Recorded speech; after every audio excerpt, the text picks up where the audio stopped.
Nahanap ko na kung saan may pinakamasarap magluto ng tawilis, mga kamarichef. At dahil catering is life, motherhood is lifer, and TikTok is lifest, over the holiday season, namasyal lang kami ng mga anak ko dito sa Pailaw sa Taal. Tapos naglakad-lakad kami at nagutom ang mga anak ko and napadpad kami dito. The name of the restaurant is Kutsara y Tenedor. So there is a historical town in Taal City na merong napakalaking simbahan na sobrang ganda, surrounded by a town of old or heritage houses. Napakaganda ng place, mga kamarichef. So, nag-ikot-ikot lang kami. Tapos, nagulat ako, meron ditong restaurant na pinagkakaguluhan siya talaga. Yung unang punta namin, di na kami nakapasok kasi ang daming ang tao. And then, bumalik kami with my husband kasi ang ganda talaga ng Taal Town or Taal City. Pinagyabang ko kasi sa husband ko. Sabi ko, honey, hindi na tayo kailangan pumunta sa norte. We are just a few minutes away from this place.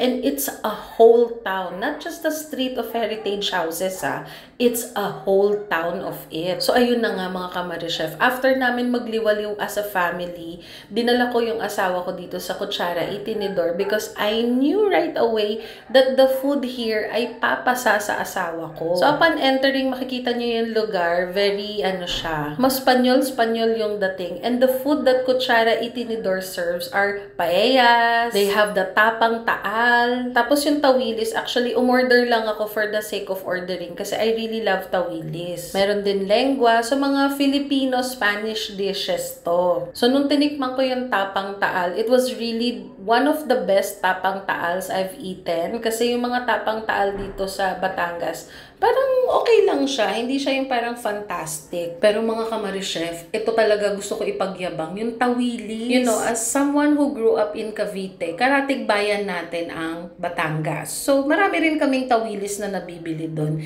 And yung mga restaurants na nagsaserve ng tawilis, hindi masyado masarap. Syempre, Tagaytay also has a lot of tawilis na mga binibenta, 'di ba, sa mga restaurants.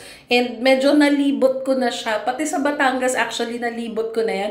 Pero dito talaga, mga kamarichef, sobrang sarap ng tawilis nila, promise. So, yung mga ibang food nila, super sarap din, pero talaga nag-stand out to si tawilis. So, explain ko yung lasa niya, mga kamarichef, ha? Yung breaded tawilis nila is the perfect size. So, size pa lang yung pinag-uusapan natin, ha? Bakit? Kapag masyado kasing malaki yung tawilis, yung tinik niya iba na.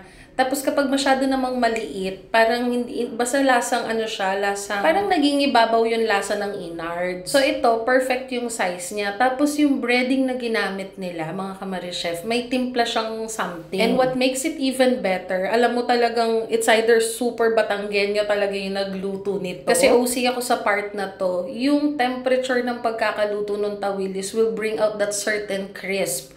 Tapos the vinegar is so perfect, as in talagang And so habang sinisimot-simot namin yung ilalim ng paella, iniisip-isip pa rin namin kung order pa kami ng extra tawilis, but we said we'll just come back here. So mga kamarichef, kung naghahanap kayo ng papasyalan, bisitahin nyo ang Taal City. Pag nagutom kayo, punta kayo ng Kutsara y Tenedor kasi sobrang sarap. So pati yung churros nila, legit churros. For the quality of what we ate, for the volume of what we ate, the price is just right. So ayun lang, mga kamarichef, sana nagustuhan nyo itong video ko at sana bisitahin nyo rin at tangkilikin natin ang mga lugar na ganito. Ay, nakaka-proud talaga, mga kamarichef. Na proud ako na taga dito ako. Ayun lang, bye-bye!